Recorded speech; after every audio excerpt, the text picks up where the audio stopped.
Oliver Cromwell ने 17वीं सदी की इंग्लिश सिविल वॉर में पार्लिमानी क़ुव्वतों को बादशाहत के हामियों पर फतह दिलवाई। इसके कारनामों के नतीजा में इंग्लैंड में एक जमहूरी हुकूमत की राह हमवार हुई।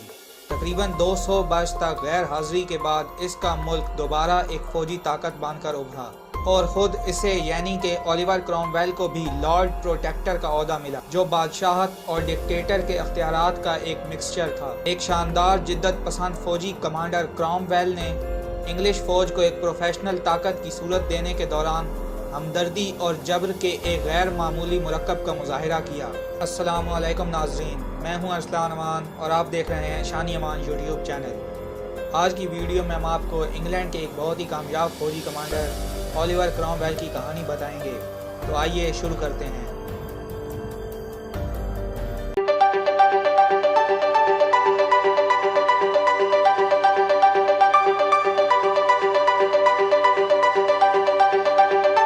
क्रॉमवेल के शानदार फौजी करियर का आगाज उसकी उम्र के 40 बरस गुजर जाने के बाद हुआ। वो 25 अप्रैल को हैंटन गैलन के एक किसान घराने में पैदा हुआ और इब्तदाई ज़िंदगी में मजहब उसकी तवज्जो का मरकज़ बन गया। क्रॉमवेल ने मजहबी अकायद पर बड़ी तनदई से अमल किया, जो कौमी कलीसिया और रोमन कैथोलिक असर के सियासी ढांचे को पाक करना चाहते थे। 1628 से 1629 तक क्रॉमवेल ने पार्लियामेंट में हेनन की नुमाइंदगी की, लेकिन जब बादशाह चार्ल्स अव्वल ने इस हुकूमती इदारे को तोड़ा तो वो घर वापस आ गया। बादशाह चार्ल्स अव्वल, जिसकी हिमायत रॉयलिस्ट कर रहे थे, और पार्लियामेंट जिसके हामी बागी थे के माबैन इक़्तिदार की कशमकश के बाद 1642 में जब खाना जंगी शुरू हुई तो क्रॉमवेल फौज में शरीक हुआ। 43 साला क्रॉमवेल ने अपनी अधेड़ उम्री के बावजूद एक घुड़सवार दस्ता बनाया और पहली मरतबा फौजी क़यादत संभाली। इसने अपने अफसरों और जवानों के लिए आला तरीन अखलाकी किरदार और ईमानदारी के मायारों पर पूरा उतरने को लाजमी करार दे दिया। मजहबी जोश और मुखालफिन पर खुदा की रहमत न होने का यकीन क्रॉमवेल की फौजी हिकमत अमली में बुनियादी हैसियत का हामिल रहा।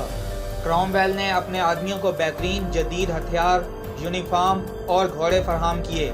उसने बर वक्त खातिर खा तनख्वाहें भी दी। क्रॉमवेल के पहले घुड़सवार दस्ते और बाद अज़ां ज़्यादा बड़े दस्तों की कामयाबी का राज डिसिप्लिन था। बार बार मशकों और मजबूत रहनुमाओं ने क्रॉमवेल को मैदान जंग में हिकमत अमली मौसर तौर पर बदलने के काबिल बनाया। क्रॉमवेल के जंगी हरबों का इन्हिसार उसके दस्तों के डिसिप्लिन पर था।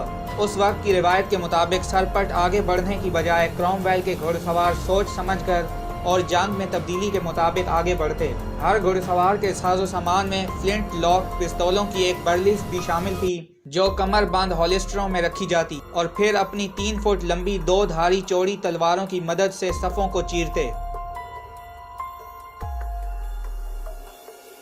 जंग के अव्वलीन अयाम से ही क्रॉमवेल का घुड़सवार दस्ता बहुत मौसर साबित हुआ। कामयाबी के बायस क्रॉमवेल की कर्नल के ओहदे पर तरक्की हुई और इसी रेजिमेंट की कमांड भी मिल गई, जिसको साथ लेकर इसने 13 मई 1643 को ग्रैथम और जुलाई में बरिया हाउस और गिन्सब्रो के मकाम पर रॉयलिस्ट को शिकस्त दी। क्रॉमवेल के 14 ट्रूप्स पर मुश्तमिल रेजिमेंट को 1643-44 के मौसम सरमा में कामयाब मुहिम्मात के बायस आयरन साइड्स का खिताब मिला। 1645 में बागी क़ुव्वतों ने दोबारा मुनज़्ज़म होकर न्यू मॉडल आर्मी बनाई और पार्लिमानी अहदों की वजह से कमांड हासिल करने वाले रहनुमाओं की जगह पर बेहतर सलाहियतें रखने वाले अफसरों को तैनात किया। नतीजतन क्रॉमवेल को तमाम घुड़सवार दस्तों की क़यादत मिल गई और उसने सारी फौज में डिसिप्लिन के अपने मखसूस नज़रियात नाफिज करने के लिए एक पेचीदा किरदार अदा किया। इन तब्दीलियों ने इंग्लिश तारीख की पहली सबसे बड़ी प्रोफेशनल फौज पैदा की, जिसकी शनाख्त रेड यूनिफॉर्म था। मुस्तकबिल में यही यूनिफॉर्म इनकी अलामत बन गया। 14 जून 1645 को न्यू मॉडल आर्मी और क्रॉमवेल की कैवलरी यानी कि घुड़सवार फौज ने नसैबी के मकाम पर रॉयलिस्ट को शिकस्त दी। मजीद कई बाग़ियाना फतूहात के बाद 1646 में बादशाह और पार्लियामेंट के दरमियान एक गैर तसल्ली बख्श मुआहदा अमन के साथ सिविल जंग इख्तिताम पजीर हुई, लेकिन सियासी वाक़यात के एक पेचीदा सिलसिले ने 1648 में दूसरी सिविल वॉर शुरू कर दी। क्रॉमवेल ने वेल्स में एक बगावत को फौरी तौर पर कुचला और प्रेस्टन के मकाम पर बादशाह के इत्तेहादी स्कॉट्स पर फतह में कैवलरी के साथ साथ प्यादा फौज के कामयाब इस्तेमाल के जरिए अपनी मजमूई मौसर जनरलशिप का सबूत दिया।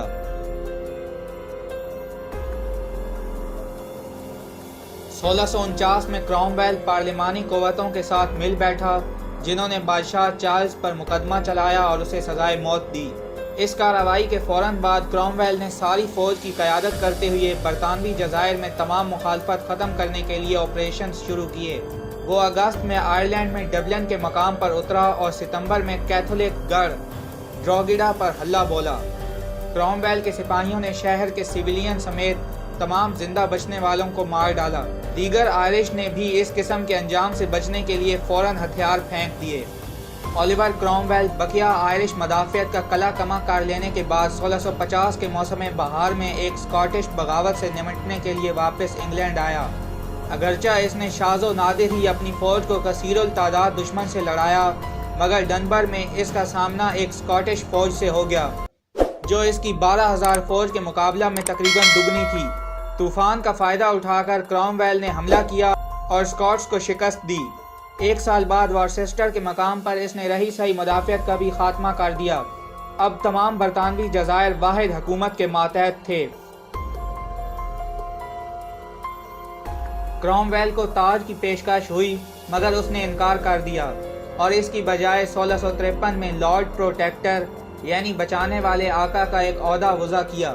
اس عہدے کے ذریعہ وہ برٹن کے سیاہ و سفید کا مالک بن گیا۔